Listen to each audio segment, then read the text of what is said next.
এবার পুজোর ছুটিতে আমরা কোথায় যাব? দিদি বলল, "আমরা এবারে রাজস্থান যাব।" ও রাজস্থান! সোনার কেল্লা? দিদি অমনি বলল যে, "রাজস্থান মানেই তোর শুধু সোনার কেল্লা মনে হয় না?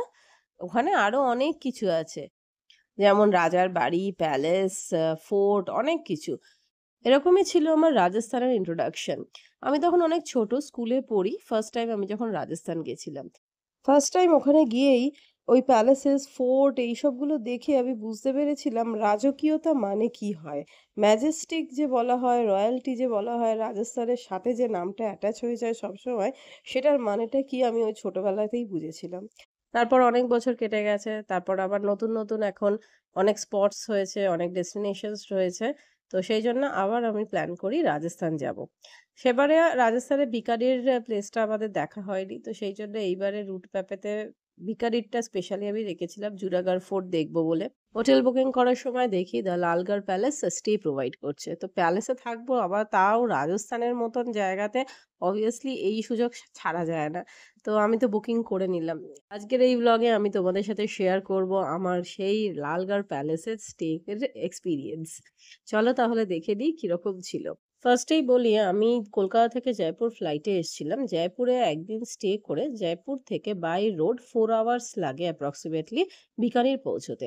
তো আমরা জয়পুরে যেদিন ছিলাম সকালবেলায় সাইট সিইং করে অ্যারাউন্ড ১২টার সময় রওনা দিই বিকানিরের জন্য। তো বিকানির পৌঁছতে, পৌঁছতে প্রায় ৪টে বেজে গেছিল। তো এটা ছিল এন্ট্রান্স। এন্ট্রান্সের এখানে যেকোনো 5 স্টার প্রপার্টিতেই ফার্স্ট এ এন্ট্রি করতে গেলেই ওখানে ওরা লাগেজটা স্ক্যান করে নেয়। অ্যাজ ইউজুয়াল এখানেও আমার লাগেজটা আগে স্ক্যান করল। রিসেপশন এরিয়াতে ফর্মালিটিস করতে, করতে আমাদেরকে ওয়েলকাম ড্রিংকস সার্ভ করল। তো ওয়েলকাম ড্রিংকস সার্ভ করার পরে আমাদের রুম অ্যালট করে দিলেন এবং একজন আমাদের রাস্তা দেখিয়ে রুমের দিকে নিয়ে গেল। বিশাল করিডোর, করিডোর আফটার করিডোর এইদিকে যাব না ওদিকে যাব। সে বুঝতেই পেরেছিল যে আমাদের কিরকম অবস্থা হচ্ছে। তো আমাদের একটা রুট ম্যাপ দেখিয়ে দিল যে রুম থেকে কোথায়, কোথায় কিভাবে যেতে হবে। বড় পুল, পুলের পরেই এই আরেকটা করিডোর, করিডোরের সাথেই এইখানে যে রুমস গুলো রয়েছে সেটারই একটা রুম আমাদের। ফার্স্টেই ভাবলেই কি এক্সাইটেড লাগছে যে হ্যাঁ, আমি প্যালেসে থাকবো। এটা ফার্স্ট গ্ল্যান্সে আমাদের রুম। রুমে ঢুকে দেখি আমাদের আগে লাগেজ চলে এসেছে। এই রুমটা সিঙ্গল একটা রুম নয়, খানিকটা সুইট রুম টাইপেরই বলা যেতে পারে। কারণ এখানে তোমরা দেখতেই পাচ্ছ বিভিন্ন এরিয়া বিভিন্নভাবে সেগ্রিগেটেড করা রয়েছে। ফার্স্টেই রয়েছে এই সিটিং রুম এরিয়াটা। সিটিং রুমের এই এরিয়াটায় যে সোফাগুলো রয়েছে সেগুলোতেই মনে হয় আমরা রাত্রিবেলায় ঘুমিয়ে পড়ি। এত সফট আর এত সুন্দর। তারপরে রয়েছে একটা বিশাল বড় আর্চ। আর্চের ওপারে রয়েছে বেডরুম। বেডরুমের যে জায়গাটা একটা সুন্দর ছিমছাম ডিজাইনের আ বেড রয়েছে। কুইন বেড ডাবল সাইজড এবং সবকিছু আর্টিফ্যাক্টস, কার্পেটস অ্যান্ড এভরিথিং সবকিছু রয়াল অ্যান্ড রাজস্থানী যেরকম হয় ডিজাইনস গুলো ঠিক সেইরকমই রয়েছে। মানে পুরো ট্র্যাডিশনাল ওদের যে রাজস্থানী লুক সেটা। তারপর খাবার এইখানে রয়েছে একটা ছোট্ট গ্লাস টেবল অ্যান্ড তার সাথে ২ টো চেয়ার্স। এই চেয়ার্স গুলো কিংবা টেবিলের কিংবা বাকি যে ফার্নিচারস রয়েছে সবগুলোই সেগুন কাঠের, ঝাড় লণ্ঠন এবং বেলজিয়াম গ্লাসের একটা আয়না। বাথরুমটা তো obviously কিরকম হবে সেটা কিউরিওসিটি থাকেই। বাট হ্যাঁ, যতটা এক্সপেক্ট করেছিলাম ততটা নয়। কারণ এটা খুবই এভারেজ টাইপের। ছিমছাম যেরকম হোটেল বাথরুমস হয় ঠিক ওরকম টাইপেরই রয়েছে। এখানে কোনো রাজকীয়তার টাচ নেই। এটা জাস্ট নরমাল সিম্পল আমাদের যেরকম বাথরুম হয় সেরকম। তারপর রুম থেকে বেরিয়ে চলে এলাম পুল এরিয়াতে। তখনকার দিনে রাজা মহারাজারা এইগুলো শিকারে বেরোতেন এবং শিকার করে আনতেন। এইগুলোই ডিসপ্লেড ওখানে। দেখতে কেমন লাগে obviously, কিন্তু এটাই তো রাজপুত শান। রাজস্থানের আরো একটা ফেমাস জিনিস সেটা হচ্ছে লাল মাছ। লাল মাছ হলো মাটনের একটা প্রিপারেশন, মাটন কারি আর আমরা এটার সাথে রাইস অর্ডার দিয়েছিলাম।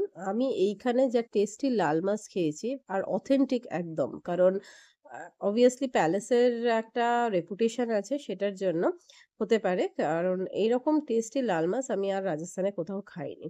বাট আমি রুমেতেই খাবার অর্ডার করেছিলাম। আর এত টেস্টি খাবার খেয়ে তো obviously আমি ঘুমিয়ে পড়লাম। পরের দিন সকালে যখন উঠলাম তখন একটা দারুণ জিনিস আবিষ্কার করলাম। বিছানার পাশে আমরা যেগুলোকে ছোট, ছোট জানলা ভেবেছিলাম সেইগুলো অ্যাকচুয়ালি জানলা নয়।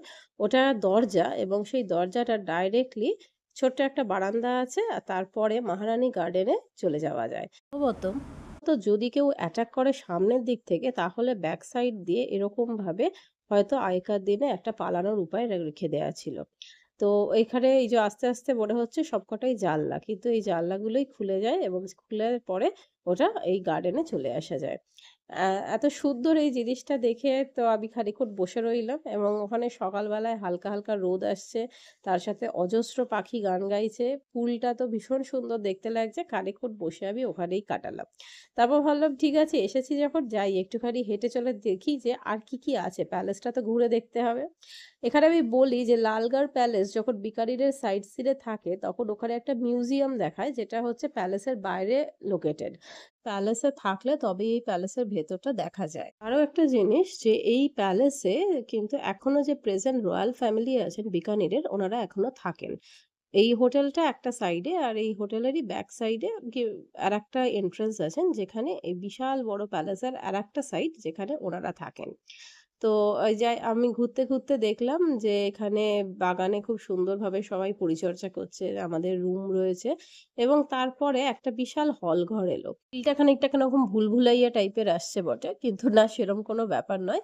প্রত্যেক সন্ধ্যাবেলাতেই এখানে ট্র্যাডিশনাল রাজস্থানি জলসা বসে এবং সেদিনকে দাসেরা ছিল বলে আরো ভালো করে ওই জায়গাটা সাজানো হচ্ছিল। খুব সুন্দর লাগছিল দেখতে। সকালবেলায় সবাই এইখানে সাজানোর জন্য ব্যস্ত ছিল। তারপর আবার দেখলাম আমি বেরিয়ে এলাম ওখান থেকে। ওখান থেকে বেরিয়ে এসে তারপর খানিক দূর গিয়ে এই জায়গাটাতে এলাম। অনেকগুলো ছোট, ছোট স্মৃতিসৌধ টাইপের করা রয়েছে। তার সাথে অ দেখে নিলাম আমাদেরই ওই লালগড় প্যালেসের যে মিউজিয়ামটা ছিল সেই মিউজিয়ামটা। ময়ূরের ডাক অনেকক্ষণ ধরেই শুনছিলাম। কিন্তু আমার কপালে এবারে ময়ূর দেখা ছিল না। তো এক ঝাঁক টিয়া পাখি দেখলাম কিন্তু সেটাও কম কিছু নয়। ভেতরে ঢুকে আবার সেই সেম জিনিস কোন করিডোর দিয়ে কোথায় যাবো আমি গুলিয়ে ফেলেছি। এদিক ওদিক করতে, করতে আবার ম্যাপ দেখলাম। ম্যাপটা দেখে বুঝতে পেরেছি হ্যাঁ, অ্যাকচুয়ালি কোন দিকটায় যাবো। কিন্তু সেটা করতে গিয়ে যেটা হলো সেটা হচ্ছে যে প্রেজেন্ট যে রয়াল ফ্যামিলি থাকে যে এরিয়াটাতে সেই এরিয়াটাতে আমি ঢুকে গেছিলাম। সেটাই এই এরিয়া। এরিয়ার প্যালেসটা মনে হচ্ছে আরো আরেকটা অন্য নতুন কোনো প্যালেস। এখান থেকে বেরিয়ে এসে তারপরে ফিরে যাওয়ার পালা আমাদের নেক্সট ডেস্টিনেশন এ। তো তারপর প্যাকিং করে ব্রেকফাস্ট খেয়ে আমরা আবার বেরিয়ে পড়লাম সেই ফোর্ট দেখব বলে। তো জুনাগড় ফোর্ট দেখার পরে আমাদের ছিল রাজস্থানের আরেকটা স্পেশাল জায়গা সেটা হচ্ছে জয়সলমীরে থাকবো বলে। তো কেমন ছিল আমার এই ব্লগটা আজকে জানিও তোমরা। আর তোমরা যদি চাও তাহলে কিভাবে বুকিং করবে আমাকে বলো। আমি যদিও মেক মাই ট্রিপ থেকেই করেছিলাম দ্য লালগড় প্যালেস বলে। কমেন্ট সেকশনে কমেন্ট করো। আমি তোমাদের আরো ডিটেইলস বলে দেবো। তো এই ছিল আমার প্যালেসের অভিজ্ঞতা। তোমাদের কেমন লাগলো আমার এই ব্লগটা obviously আমাকে জানিও। ভালো লাগলে লাইক করো, শেয়ার করো, কমেন্ট করো। আর আমার চ্যানেলটা সাবস্ক্রাইব করো যাতে আমি তোমাদেরকে আরো সুন্দর, সুন্দর ব্লগ বানিয়ে দেখাতে পারি। দেখা হবে আবার একটা কোনো ব্লগে নতুন কোনো জায়গার সন্ধান দেব। Till then by.